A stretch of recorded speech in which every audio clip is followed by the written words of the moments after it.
Este un material video pe care l-am primit din Kiev, de la un studio de producție important, Emisiune TV, care lucrează mult în diverse zone și în special cu ocazia acestui conflict din Ucraina de Est au inițiat și au sprijinit multe acțiuni umanitare acolo, prilej cu care să mergem în zona aceea, cum putem să ajutăm, ce implicații spirituale are acest conflict în prezent din Ucraina de Est. Throughout all history, the living Church of Jesus Christ has been answering the challenges of its times. It has been the salt and the light, the bread and the water.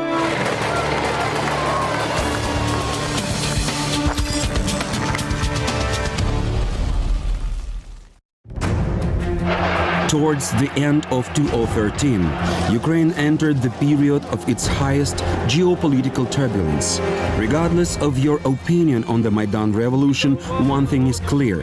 When tens of thousands of people knelt down to pray and repent, when blood was shed and the hope for dignity arose in spite of the memory of the slavery, the Church rose to the challenge and stood up. It offered tea and bread to the hungry, aided the wounded, and shared warmth when it was cold. Then came the invasion of Crimea, resulting in the first refugees and daily prayers in churches and city squares. Next, Slavyansk was occupied, and confusion and mass evacuation resulted, followed by the arranging of camps for refugees and day and night hotlines. The church again rose to the challenge. It offered a solution. To meet people where they are hurting, to relieve their suffering, to feed the hungry. This is the same spirit of the gospel, which has been our foundation for the last 15 years, as we have served orphans. It feels as though God had been preparing us for these times long in advance. The church has always been socially active. When these times came, we realized that our responsibility was to reach far beyond the church building. The TV ministry played an important role. Our friends from all over the world joined us in our efforts. Basically, the church became the only answer to the needs of the locals in the occupied town. Evangelical Christians were regarded as ideological enemies at that time. In May, Bishop Alexei Demidovich was arrested. Thankfully, he was miraculously able to escape from captivity. On June 8, on the Day of Trinity, 4 church ministers were kidnapped right from a service at Transformation Church of Slavyansk. They were brutally tortured and murdered early in the morning of the next day. Their bodies were burned in the outskirts of town. Later, the torturers and murderers said we wanted to demoralize all believers. An informational war affected hundreds of thousands of people. The front line went beyond geographical and national borders. It came right to the doors of some families. The church rose to this challenge too, by speaking truth and doing good even to those who considered them enemies.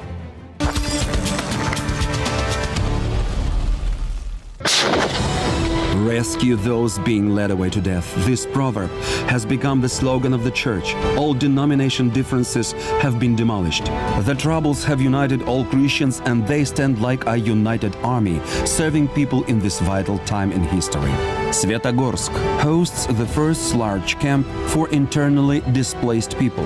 Thousands of lives are being saved. The churches are mobilizing their resources, gathering food, clothing and medicine, and raising money. Camps like this appear throughout Ukraine. Christians are opening the doors of their homes to thousands of traumatized people. July 5 of 2014 was the day when the Lord miraculously saved Slavyansk. Ukrainian soldiers took out 3 trucks of weapons from the building of the Good News Church, previously occupied by separatists. The church has become a headquarters for saving people. CBN Emmanuel was one of the first organizations that came to the town. They found the ruins of destroyed homes, projectiles sticking out in asphalt, broken windows, stray dogs, closed shops, and an absence of city authorities. The people who had stayed in town were afraid to go out of their homes. They could still hear the sounds of shooting and explosions at night. Questions rang in the air. What should we do? Should we stay? Should we rebuild everything? Or will they come back again? We came to visit several families with young kids whose homes were destroyed. We decided to start rebuilding their homes because winter was coming. The evangelical church appeared to be almost the only part of society which gained the trust of people with various political views. We received a chance to show the real face of our God to people living in fear, disillusion and grief. We acted as the hands and feet of Christ. Humanitarian caravans started coming into Slavyansk from all over the Ukraine. Christians from western and central Ukraine brought food and construction materials. Volunteers came to help rebuild homes. Russian-speaking ministries and American and European churches gathered loads of clothes, food and monetary aid. In times of tragedy, heroes are born.